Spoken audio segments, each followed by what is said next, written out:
Ketika adikku pulang, bab 40. Kepalaku masih pusing saat membuka mata. Ruangan dengan serba putih ini tidak aku kenali. Aku di mana? Bang Agam dan Ibu menghampiriku. Alhamdulillah kamu sudah sadar deh, ucap Bang Agam. Aku mulai menyesuaikan pandangan dengan cahaya lampu. Lalu perlahan duduk dengan menyandarkan tubuh menggunakan bantal. Selamat mbak, sebentar lagi Asti akan punya adik, ujar ibu. Aku mencerna ucapan ibu. Apa jangan-jangan aku hamil? Aku menatap Bang Agam. Dia mencium keningku penuh kasih sayang, lalu mengangguk mengiyakan ucapan ibu.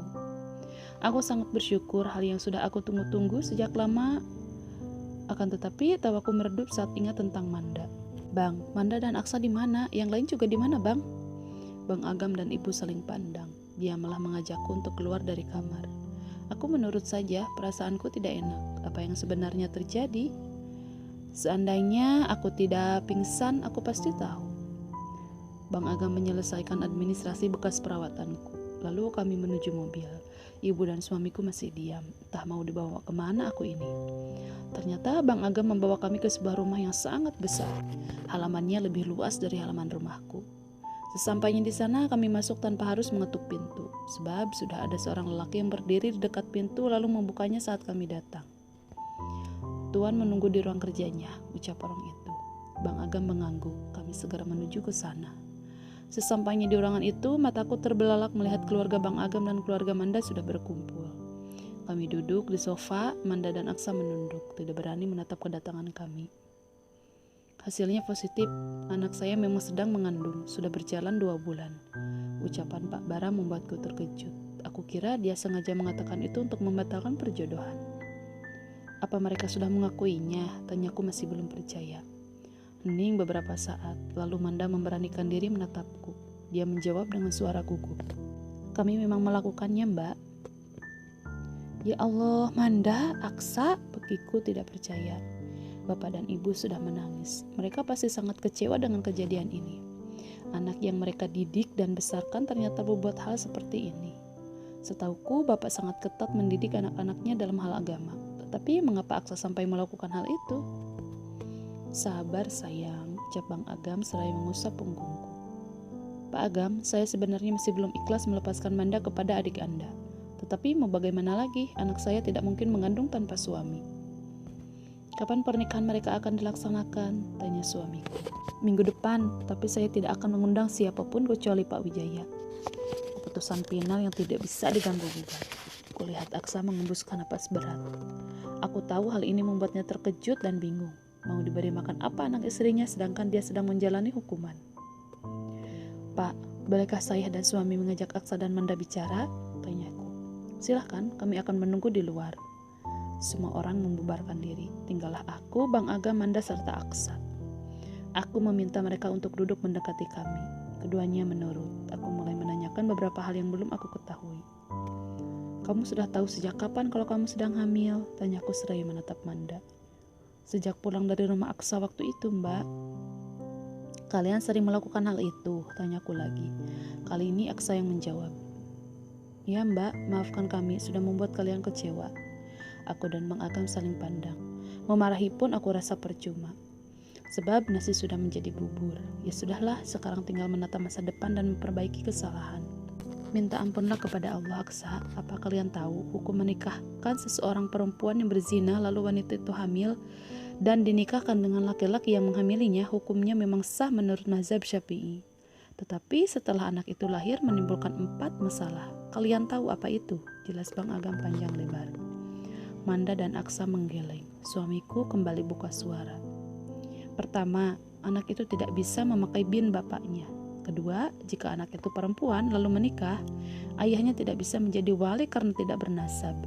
Ketiga, ketika ayahnya meninggal, si anak tidak mendapatkan warisan. Dan keempat, jika yang terlahir sebelum menikah adalah anak laki-laki, lalu yang kedua perempuan, anak laki-laki tersebut tidak bisa menjadi walinya. Manda dan Aksa mendengarkan ceramah dari Bang Agam. Aku mendekati Manda lalu memeluknya.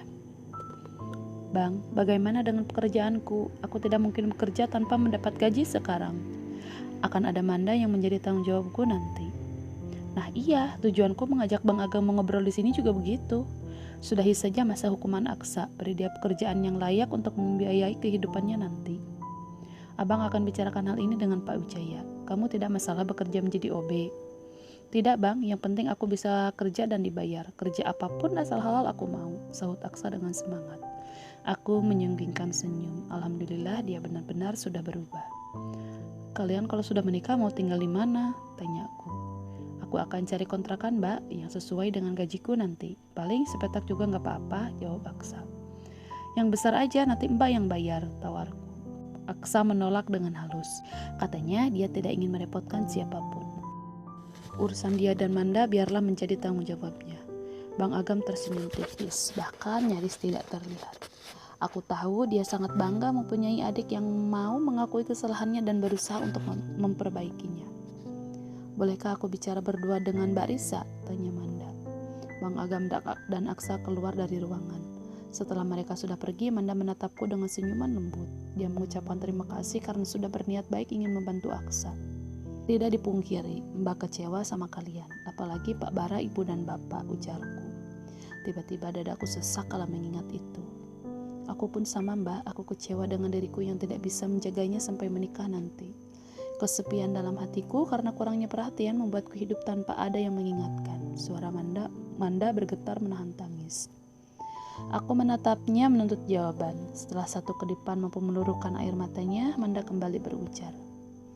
Mbak tahu sendiri, Papa dan Mama itu sibuk. Mereka bahkan seperti senang saat aku ngekos, tidak ada menjenguk atau sekedar menanyakan keadaanku. Hingga akhirnya Aksa yang sering menemani kesendirianku Mbak. Dia sering ngasih makanan dan memberi perhatian lebih, sehingga kami melakukan hal itu. Awalnya Aksa akan mengakui semuanya kepada Papa, tapi aku melarangnya karena sudah pasti Papa akan marah besar. Loh, adik iparku sudah bagus itu mau mengakui, kok malah dilarang? Bagaimana sih Manda ini? Aku bilang kepada Aksa akan meminum pil KB, tapi aku sering lupa meminumnya. Sekarang beginilah akhirnya Allah memberiku kepercayaan. Kenapa enggak memberitahu kami soal ini sejak 2 bulan lalu? Karena waktu itu Aksa dan aku sedang ribut, Bapak juga sedang sakit. Aku tidak sampai hati memberitahukan hal ini. Aku berniat memberitahu Aksa saat dia tiba di sini, tetapi dia malah tersandung kasus hutang. Aku mengerti alasannya. Memang sih waktu itu dia pulang sendiri karena sedang perang dingin dengan Aksa. Aku memberi nasihat kepada Manda. Sebagai sesama wanita, aku paham perasaan yang sedang dia rasakan. Aku pun mewanti-wanti agar dia tidak terlalu banyak pikiran. Kasihan calon bayinya. Kamu gak merasakan mual atau pusing? Tanyaku, sebab setauku Manda ini baik-baik saja. Enggak mbak, tapi anehnya malah Aksa yang merasakan itu. Aku tersenyum simpul. Memang ada yang mengalami hal semacam itu justru dirasakan oleh pasangannya. Sementara aku malah merasakan fase hamil muda pada umumnya. Selamat mbak atas kehamilannya, aku sampai lupa, ucap Manda. Aku tersenyum seraya mengucapkan terima kasih. Lalu aku bertanya di mana ibunya Manda. Dia bilang sang mama sedang istirahat di kamar karena syok mendengar berita kehamilannya. Setelah puas berbincang, kami menyusul keluarga yang lain ke ruang tamu. Sebaiknya Aksa ikut pulang bersama kalian. 1 hari sebelum pernikahan baru datang ke sini lagi, ujar Bapak Bara. Ya, kami setuju biar Aksa mempersiapkan pernikahannya walaupun tidak akan banyak tamu. Tetapi kami harus membeli beberapa barang-barang untuk hantaran serta emas sebagai mas kawin. Pekerjaan saya gimana Pak? Saya harus izin dulu kepada Pak Wijaya, sahut Aksa. Seberapa penting sih jadi OB? Kamu tidak akan dicari oleh Pak Wijaya karena tidak masuk kerja. Ingat, peranmu di sana tidak penting. Hanya menjadi tukang bersih-bersih, hina Pak Bara. Sungguh aku tidak menyangka mulut Pak Bara ternyata sangat kotor. Kukira orang-orang berpendidikan macam Ayah Manda bisa berpikir bijak sebelum bicara. Nyatanya sama saja seperti seorang berandalan. Maaf Pak, meskipun saya seorang OB, tetapi tetap saja mempunyai tanggung jawab. Saya tidak bisa seenaknya libur kerja. Bagus, kali ini aku sangat mendukung jawaban Aksa. Pekerjaan apapun harus ada tanggung jawabnya. Jangan meremehkan suatu pekerjaan. Abang akan bicara nanti kepada Pak Wijaya. Kamu tenang saja, ucap Bang Agam menengahi. Setelah kesepakatan diambil, kami pamit pulang.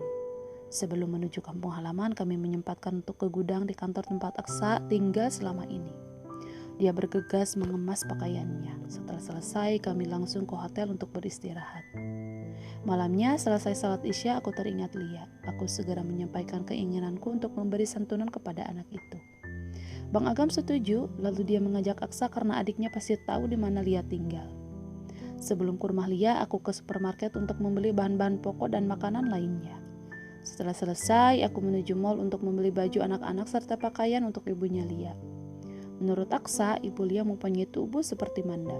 Aku memilih ukuran yang kira-kira pas untuk beliau. Sepanjang perjalanan aku menghirup aroma kayu putih. Perutku gampang sekali mual. "Mbak, bisa minta minyak kayu putihnya?" pinta Aksa dari belakang. Aku memberikan minyak ke telapak tangannya. "Kamu kenapa, Sa? Mual juga?" tanya Bang Agam.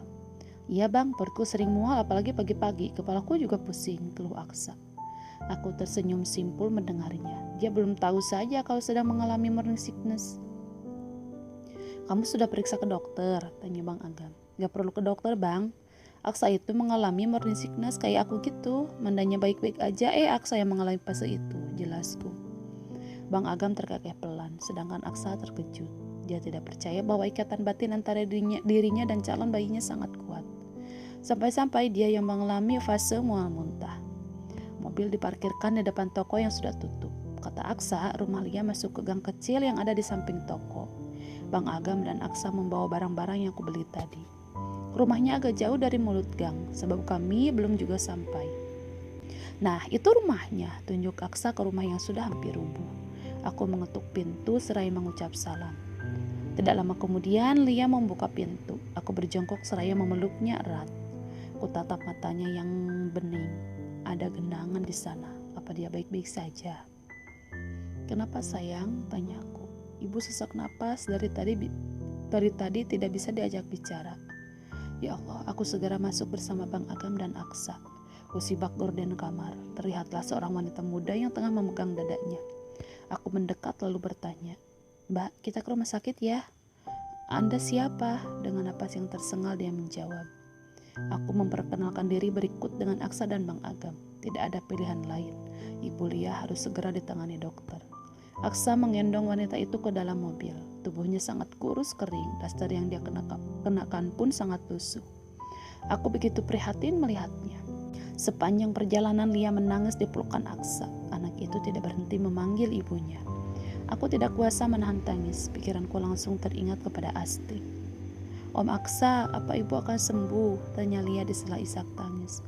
"Insya Allah, ibu kamu akan sembuh sayang, jangan nangis lagi ya." Wanita itu sudah tidak berdaya. Hanya terdengarlah napasnya yang agak sulit sepertinya. "Apa om mau jadi ayahku? Biar aku dan ibu ada yang menemani." Pertanyaan Lia membuatku dan Aksa saling pandang. Bocah kecil itu pasti sangat kesepian dan kesusahan selama ini.